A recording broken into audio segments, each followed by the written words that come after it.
अस्सलाम वालेकुम everyone, welcome back to live with Shumaila. कैसे हैं आप सब? उम्मीद करती हूँ सब खैरियत से होंगे। अल्लाह ताला आप सबको अपने घरों में अपनी फैमिलीज़ के साथ हमेशा खुश रखे, आमीन। अल्हम्दुलिल्लाह से हम भी सब ठीक ठाक हैं। शुक्र अल्हम्दुलिल्लाह कि मेरी बेटी की तबीयत पहले से बहुत बेहतर है। अल्लाह ताला मेरी बेटियों को सेहत दे और हमेशा खुश रखे, आमीन।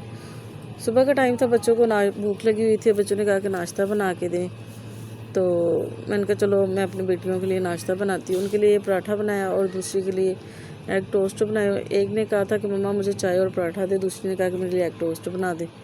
फिर मैंने दोनों चीज़ें बना दी कि जिस चीज़ को दिल करेगा वो खा लेगा। और यहाँ पे बेटियाँ माशाल्लाह से नाश्ता कर रही थी, मैं भी उनके पास बैठ गई। मैंने कहा चलो मैं भी आपके साथ मिलकर नाश्ता करती हूँ। साथ एक कप चाय का मैंने ले लिया। चाय तो उन्होंने पीनी नहीं थी, बस ला के रख दी थी क्योंकि उसने पराठा खाना था साथ। और उसके बाद रूटीन की तरह काम शुरू हो गए घर के। सबने नाश्ता कर लिया था और बर्तन धोने वाले थे। तो आज बहन की तबीयत सही नहीं थी, तो फिर उसने अम्मी को कहा कि आप मेरे साथ हेल्प करवा दें बर्तन धोने के लिए, क्योंकि बर्तन इतने ज़्यादा थे। हमारे तो डेली इतने ज़्यादा बर्तन होते, समझ नहीं आती कि इतने बर्तन आते कहाँ से हैं। उसके बाद फिर बेटी शरारतें कर रही थी, रस्सी को पकड़ के लटक रही थी और नीचे गिर गई। फिर मेरे हस्बैंड ने उसको डांटा, तो नाराज़ होकर बैठ गई कि आपने मुझे क्यों डांटा है। फिर उसको मना रहे थे कि आपको चोट लग जाती, तो फिर कहती नहीं आप मुझसे बात ना करें। और यहाँ पे भाई की वीडियो बना रही थी, तो भाई कहता नहीं नहीं मेरी ना बनाओ। मैं जब भी मोबाइल का कैमरा उसकी तरफ करती हूँ तो फिर अम्मी को आवाज़ देता है कि आप ही मेरी वीडियो बना रही, इसको बोले कि मेरी ना बनाए। और यहाँ पे मेरी बेटी तैयार होकर बैठी थी। मैंने इसको कहा था अम्मी को कि इसको दम करवा के लेके आए। बच्चों की तबीयत ख़राब हो तो उनको दम लाजमी करवा लेना चाहिए, क्योंकि अक्सर ऐसा होता है कि माँ बाप की नज़र भी अपने बच्चों को लग जाती है। जब बच्चे इतनी प्यारी प्यारी शरारतें और इतनी प्यारी बातें करते हैं तो माँ बाप की खुद की नज़र लग जाती है।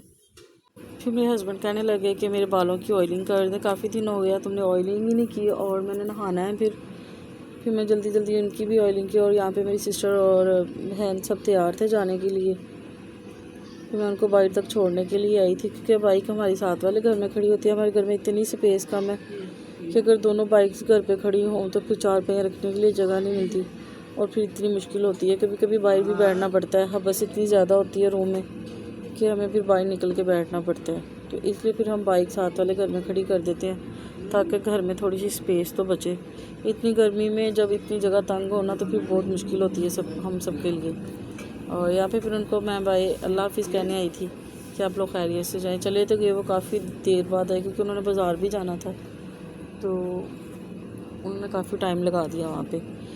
मेरे हस्बैंड को भूख लगी हुई थी और समझ नहीं आ रही थी कि मैं उनको क्या दूँ। घर रात को उन्होंने दूध नहीं पिया था, क्योंकि उनकी रूटीन है कि वो दिन में लाजमी 2 टाइम दूध पीते हैं। तो कभी उनको मैंगो शेक बना के दे देती हूँ, कभी ऐसी रूह अफ़ज़ा डाल के दे देती हूँ। आज मैंगोज़ घर पे नहीं थे तो फिर मैंने उनके लिए शेक नहीं बनाया। मैंने कहा चलो आपके लिए ऐसे ही रूह अफ़ज़ा डाल के दूध पिला दे देती हूँ आपको। एक गिलास मैंने अपने भाई के लिए लिया और एक अपने हस्बैंड के लिए, उन्होंने वो पिया। फिर मेरा दिल कर रहा था कि अमरूद की चाट खाने को। इसमें मैंने हल्का सा चाट मसाला डाला और चीनी, नमक, हल्की सी मिर्च डाली, रेड पाउडर वाली। इसको मिक्स करके खाया, इतनी मज़े की बनी। दोपहर का टाइम था। बेटी कहती कि मैंने दुकान पे जाना चीज़ लेने के लिए। उसको पैसे दिए तो वहाँ से एक पैकेट नूडल का उठा के ले आई। कहती मुझे भूख लगी हुई थी तो मेरा दिल कर रहा था कि मैं नूडल ही ले जाऊँ, कोई फ़जूल चीज़ ना ही लेके जाऊँ।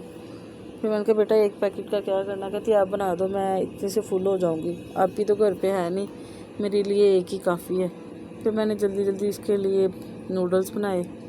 मैंने उससे पूछा कैसे खाने का, तो कहती हल्का सा पानी इसमें हो मामा, वो मज़े के लगते हैं। और ये था हमारा बुरा दिन जो दिन के एंड से स्टार्ट हुआ। हम लोगों ने जाना था एक जगह गाड़ी देखने के लिए, जो कि हमें इतनी पसंद थी। हमने कहा चलो आज ख़रीद ही लेनी है। बच्चों को शौक़ था कि हमें सनरूफ वाली गाड़ी चाहिए, तो इनके पापा कहते कि चलो चलते हैं। पहले तो वह कहते गाड़ी पे चले जाते हैं, तो मैंने कहा नहीं, गाड़ी पे चले गए तो फिर हम लोगों ने वापसी पे दूसरी गाड़ी कैसे लेके आनी है, तो हम लोग बाइक पे ही चलते हैं। हम लोग तीनों बाइक पे चले गए, क्योंकि मेरी सिस्टर चला लेती। हमने कहा था कि आप अगर गाड़ी पसंद आ गई तो आप फिर गाड़ी पे आ जाना, हम लोग बाइक पे आ जाएंगे। और यहाँ पे हमारी मंजिल थी और गाड़ी भी इसी सोसाइटी में खड़ी थी।